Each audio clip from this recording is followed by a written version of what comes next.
Hello बच्चों। आज भौतिक विज्ञान का एक चैप्टर लेंगे, प्रकाश का परावर्तन तथा अपवर्तन। जो बोर्ड एग्जाम की दृष्टि से इसमें 2-3 नंबर के क्वेश्चन इससे पूछे जाते हैं। प्रकाशिकी भाग से क्वेश्चन अधिक नंबर के पूछे जाते हैं, पर इस चैप्टर से केवल 2 या 3 नंबर का जो है क्वेश्चन आता है। देखेंगे कि प्रकाश का परावर्तन तथा अपवर्तन। हम जानेंगे सबसे पहले इसके बारे में क्या कि प्रकाश आखिर क्या होता है। ठीक है, तो प्रकाश का मतलब होता है कि इसके द्वारा, इसके प्रकाश यदि न हो तो हम किसी वस्तु को नहीं देख पाते हैं। तो सीधी सी बात है कि हम कह सकते हैं कि प्रकाश क्या करता है, हमारे जो है दृष्टि ज्ञान को जागृत करता है। ठीक है, तो अब इसमें आता है सबसे पहले कि जो प्रकाशिक स्रोत है या प्रकाश का स्रोत कौन सा है। ठीक है, तो हम जानेंगे किसके बारे में, प्रकाश का स्रोत। ठीक है, तो प्रकाश का स्रोत का मतलब कि प्रकाश उत्पन्न कहाँ से होता है, उसका सोर्स क्या है वह। तो हमारा इसमें सबसे पहले हम देखेंगे तो पहला पॉइंट है कि जो प्रकाश जो है प्रकृति के द्वारा हमको प्राप्त होता है। किसके द्वारा प्राप्त होता है, प्रकृति के द्वारा प्राप्त होता है। तो पहला हम लिखेंगे किसके द्वारा, प्राकृतिक द्वारा, प्राकृतिक।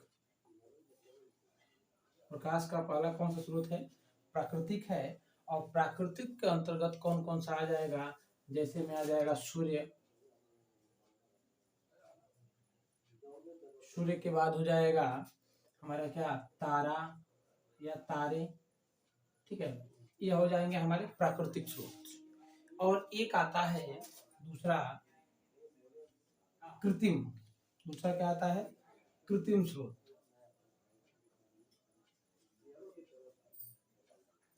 कृत्रिम का मतलब हम कह सकते हैं मानव निर्मित। क्या कह सकते हैं कृत्रिम को, कि यह जो है हमारे द्वारा बनाया जाता है। किसके द्वारा, मानव निर्मित। यह कौन कौन से हो जाएंगे, देखिए हमारे द्वारा हमारे आवश्यकता अनुसार जो है बनाए गए हैं। तो हम मान लीजिए कि प्राचीन काल में देख सकते हैं कि दीपक का प्रयोग किया जाता था। तो हम लिख सकते हैं क्या, इस समय वैद्युत बल्ब है, वैद्युत बल्ब। और क्या हो जाएगा, मोमबत्ती,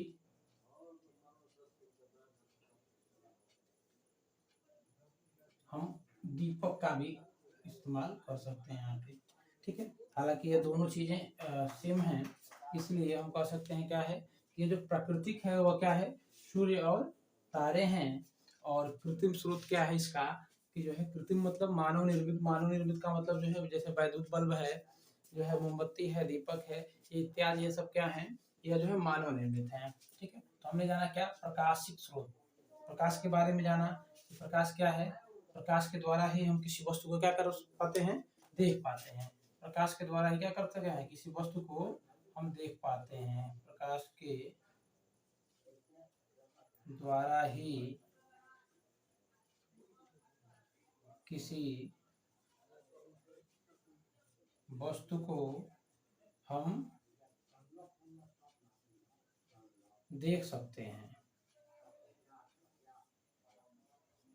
ठीक है, ये भी हो सकता है। ऐसा आप देखेंगे कि रात्रि के समय किसी अंधेरे कमरे में यदि आप जाएं तो वहाँ प्रकाश नहीं होता है, तो वहाँ पर उपस्थित किसी भी वस्तु को हम देख नहीं पाते हैं। उसके लिए हम वैद्युत बल्ब का प्रयोग करते हैं या टॉर्च या इत्यादि अन्य जो है किसी स्रोत का प्रयोग करते हैं। और वही जो है हम अगर दिन के समय जाते हैं उसमें, तो दिन के समय में जो है हमारा प्राकृतिक स्रोत वहाँ पहले से उपलब्ध रहता है। जैसे सूर्य है, सूर्य की रोशनी के कारण जो है वहाँ प्रकाश उत्पन्न होता है। और वह हम क्या कर सकते हैं, वहाँ पर जो है कोई भी वस्तु जो रखी गई रहती है उसको हम आसानी से देख पाते हैं। ठीक है, अब हम जानेंगे कि जो है,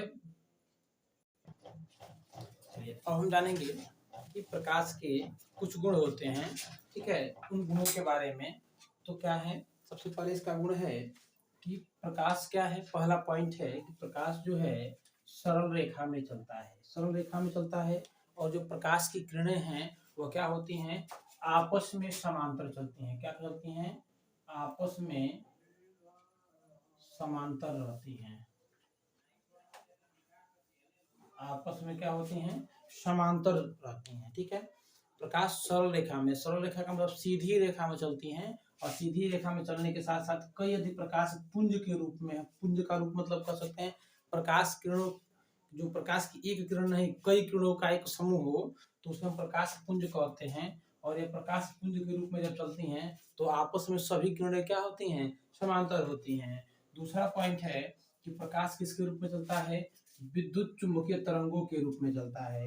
यानी कि प्रकाश किरण के रूप में चलने के साथ साथ वह विद्युत चुंबकीय तरंगों के रूप में चलता है। जो विद्युत चुंबकीय तरंग के बारे में अभी जब हम लोग चैप्टर पढ़ेंगे प्रकाश वैद्युत पढ़ेंगे, वैद्युत चैप्टर पढ़ेंगे तो उसमें विद्युत चुंबकीय तरंगों के बारे में आपको बताया जाएगा। ठीक है। तीसरा पॉइंट आता है कि प्रकाश निर्वात में चल सकता है।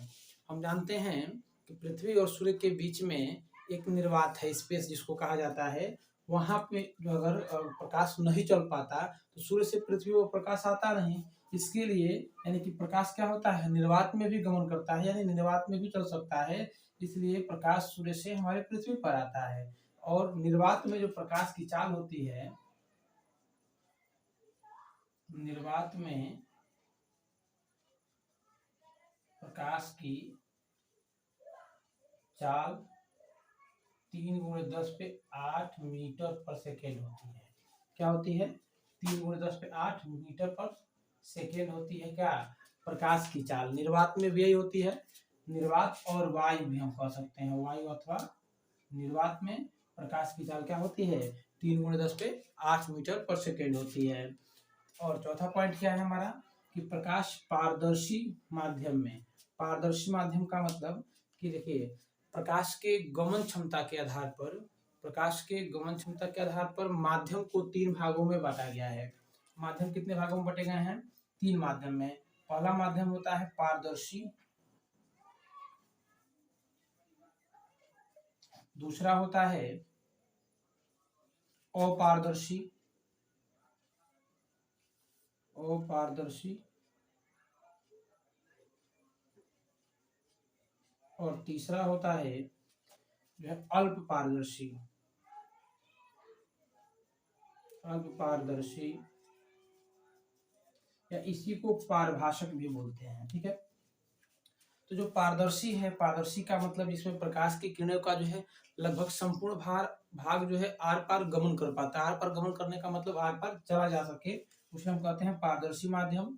और जिस माध्यम से प्रकाश की किरणों का जो है आर पार गमन न कर पाए, इसमें जैसे मान लीजिए किसी ठोस वस्तु में दीवार है, दीवार के इस पार से उस पार दूसरे जो है तरफ हम नहीं देख पाते हैं, लेकिन एक कांच है जो हमारे चश्मे में प्रयोग किया जाता है, वो पारदर्शी होता है, उसके आर पार हम क्या कर सकते हैं, देख सकते हैं। और जो अल्प पारदर्शी होता है, जैसे तेल में कागज पर तेल लग गया हो, या जो है कोई कांच हो, उस कांच को अगर घिस देते हैं तो उससे हमको धुंधला दिखाई देता है। धुंधला दिखाई देने का मतलब जो प्रकाश की किरणें हैं उसका संपूर्ण भाग आर पार गमन नहीं कर पाता है। ठीक है।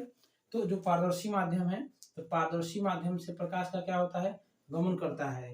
और इसमें जो है हम पढ़ेंगे यह क्रिया जो होती है वह अपवर्तन की कहलाती है। कौन सी क्रिया कहलाती है, अपवर्तन की क्रिया कहलाती है। ठीक है। और पांचवा पॉइंट है सबसे महत्वपूर्ण, यह है कि प्रकाश चमकदार तलों से क्या होता है, परावर्तित हो जाता है। प्रकाश का जो है, प्रकाश का चमकदार तलों से परावर्तन होता है। तो परावर्तन, चमकदार तल का मतलब कि जो सतह है, जैसे हम शीशे का प्रयोग करते हैं, दर्पण का प्रयोग करते हैं, तो दर्पण का जो तल होता है एक तरफ तो पॉलिश किया गया रहता है, दूसरा तल क्या होता है, चमकदार होता है, और उस तल से प्रकाश का क्या होता है, परावर्तन होता है। अब हम इसके बाद जानेंगे किसके बारे में, परावर्तन के बारे में, और फिर उसके बाद हम जानेंगे अपवर्तन की क्रिया क्या होती है। यहाँ तक आप स्क्रीनशॉट ले लीजिए। चलिए अब जानेंगे अगला टॉपिक है प्रकाश का परावर्तन, जो बहुत ही महत्वपूर्ण है। ठीक है। इसमें देखेंगे कि प्रकाश का परावर्तन क्या होता है। देखिए परावर्तन का मतलब कि जब कोई प्रकाश की किरण किसी चमकदार सतह पर टकराती है और टकराने के पश्चात पुनः ही क्या हो जाए, वह वापस लौट आ जाए, उसको क्या कहते हैं हम, उसको उस क्रिया को या उस घटना को हम कहते हैं परावर्तन की घटना। ठीक है। जैसे आप एक सामान्य एग्जांपल ले सकते हैं कि एक गेंद हो और गेंद को किसी दीवार पर फेंका जाता है तो उस दीवार से टकरा करके पुनः क्या हो जाती है, वो वापस हमारे तरफ ही आ जाती है। वही घटना कहलाता है क्या, परावर्तन की। जैसा कि देखिए यहाँ पे चित्र में दिखाया गया है कि एक जो है प्रकाश की किरण है जो आ रही है, ठीक है, किसी चमकदार सतह पे। इस जो ये सतह M1 M2 बनाया गया है, M1 M2 का जिधर यह देख रहे हैं यह लेपित किया गया यानी पॉलिश किया गया है, और जो ये ऊपर वाला तल है वह क्या है, परावर्तक तल है, परावर्तक तल, ठीक है। अब देखेंगे यह परावर्तक तल है और इधर क्या किया गया है, पॉलिश किया गया है, ठीक।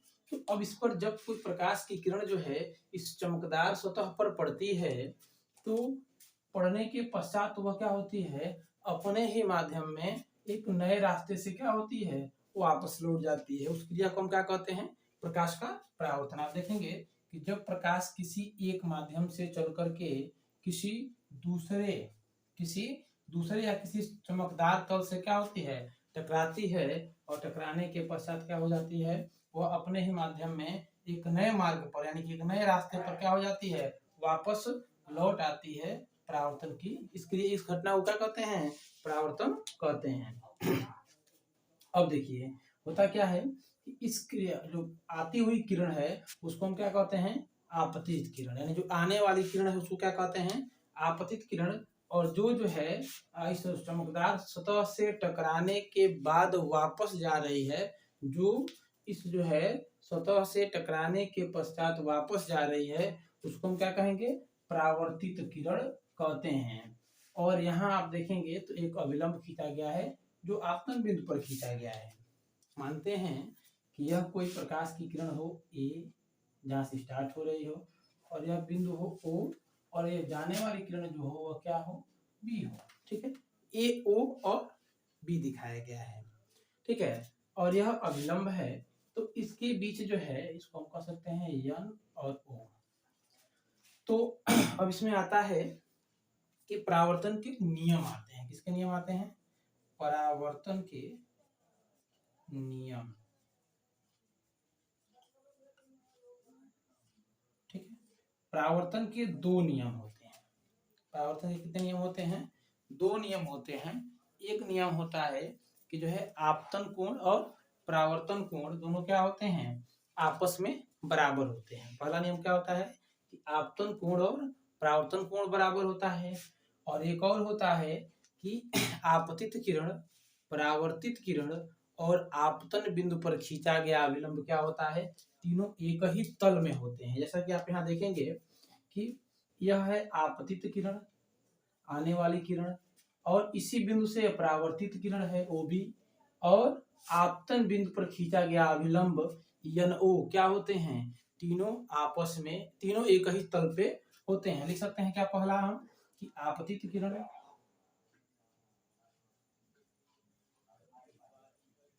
आपतित किरण, परावर्तित किरण, परावर्तित किरण और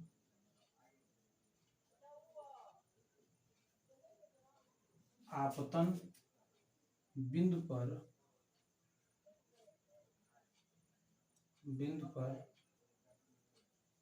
खींचा गया अभिलंब तीनों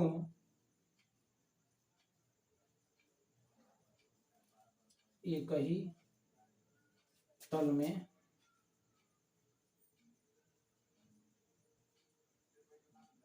होते हैं, ठीक है।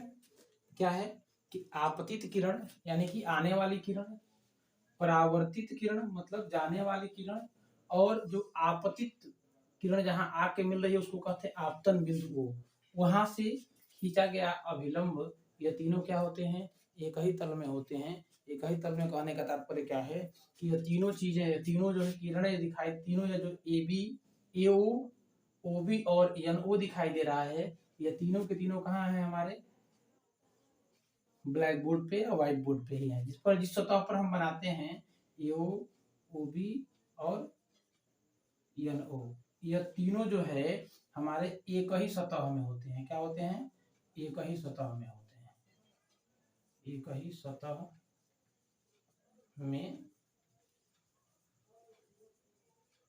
होते हैं। ठीक है, एक ही सतह में क्या होते हैं? ये तीनों के तीनों किरणें एक ही सतह में। आप अपने नोटबुक में बनाएंगे तो नोटबुक का जो पेज है उसी पेज में ऐसा होगा। ऐसा ये इसमें नहीं होता है कि जो हम 3 डायमेंशनल पढ़ते हैं तो उसमें बताया जाता है कि यह x अक्ष है, यह y अक्ष है, और एक z अक्ष के लिए या तो बाहर की तरफ लिया जाता है या एक अंदर की तरफ लिया जाता है। तो जो z अक्ष होता है वो बाहर की तरफ होता है, ये दोनों तो एक ही में हो जाते हैं। तो इसमें ये तीनों के तीनों क्या हैं? इसी एक ही अक्ष में होते हैं, एक ही तल पे होते हैं, मतलब कि व्हाइट बोर्ड या आप जिसको बना रहे होंगे वही होते हैं। दूसरा होता है इसमें नियम, दूसरा नियम होता है कि आपतन कोण और परावर्तन कोण आपस में बराबर होते हैं। क्या होते हैं? आपतन कोण बराबर, आपतन कोण बराबर परावर्तन कोण, परावर्तन कोण या कोण I बराबर कोण R। ठीक है, तो अब इसमें हम देखेंगे कि आपतन कोण क्या होता है और परावर्तन कोण क्या होता है। ठीक है, तो अब देखते हैं आपतन कोण के बारे में। ठीक है, तो आपतन कोण की परिभाषा कैसे दिया जाता है, ध्यान दीजिएगा। आपतित किरण और अभिलंब के बीच बनने वाला कोण जो होता है वो क्या कहलाता है? आपतन कोण कहलाता है। आपतित किरण और अभिलंब के बीच बनने वाला जो कोण होता है वो क्या कहलाता है? आपतन कोण कहलाता है। ठीक है, हम यहाँ लिख दे रहे हैं, देख लीजिएगा। आपतित किरण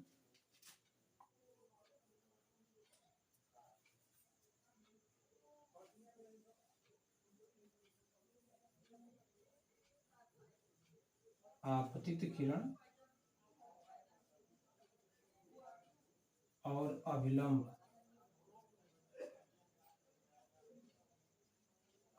के बीच बना कोण क्या होता है? आपतन कोण होता है। आपतन कोण होता है। ठीक है, और इसी प्रकार हमको इसको हम I से प्रदर्शित करते हैं। किससे प्रदर्शित करते हैं? I से। और एक होता है परावर्तन कोण, परावर्तन कोण को हम R से व्यक्त करते हैं। किससे व्यक्त करते हैं? R से व्यक्त करते हैं। किसको? परावर्तन कोण को। ठीक है, तो परावर्तन कोण में क्या हो जाएगा? इस आपतित किरण की जगह पे क्या कह देंगे? परावर्तित किरण और अभिलंब के बीच बनने वाले कोण को परावर्तन कोण कहते हैं। ठीक है, और इसको हम किससे व्यक्त करते हैं? R से व्यक्त करते हैं। क्या कह देंगे कि परावर्तित किरण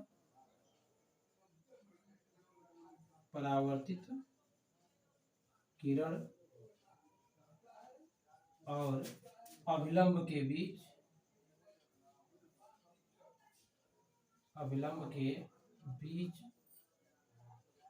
बना कोण परावर्तन कोण कहलाता है। बना कोण परावर्तन कोण कहलाता है। ठीक है, ये चीजें हम जान लिए कि प्रकाश के परावर्तन क्या होता है। फिर एक बार पुनः देखेंगे कि प्रकाश का जो है किसी एक माध्यम से चल करके किसी चमकदार सतह से टकराने और टकराने के पश्चात वो अपने ही माध्यम में नए रास्ते पे लौट जाना क्या कहलाता है? परावर्तन कहलाता है। परावर्तन के मुख्य 2 नियम होते हैं कि वह किस प्रकार वह परावर्तित होता है। उसके लिए बताया गया है कि पहला नियम कि आपतित किरण, परावर्तित किरण, परावर्तित किरण और आपतन बिंदु पर खींचा गया अभिलंब तीनों क्या होते हैं? एक ही सतह में होते हैं। दूसरा नियम बताया गया है कि आपतन कोण और परावर्तन कोण दोनों क्या होते हैं? आपस में बराबर होते हैं। ठीक है, तो हमने प्रकाश के गुण में यानी प्रकाश का जो गुण पढ़े थे उसमें यह 2 कंडीशन आ रहे थे कि एक जो है प्रकाश क्या होता है? चमकदार तल से प्रकाश का परावर्तन होता है, और दूसरा हम पढ़े थे कि प्रकाश पारदर्शी जो है माध्यम में क्या होता है? आर पार निकल जाता है, यानी प्रकाश जो है पारदर्शी माध्यम में गमन करता है। तो उस घटना को हम प्रकाश का अपवर्तन कहते हैं, जो हम आपको अगले जो है क्लास में बताएंगे।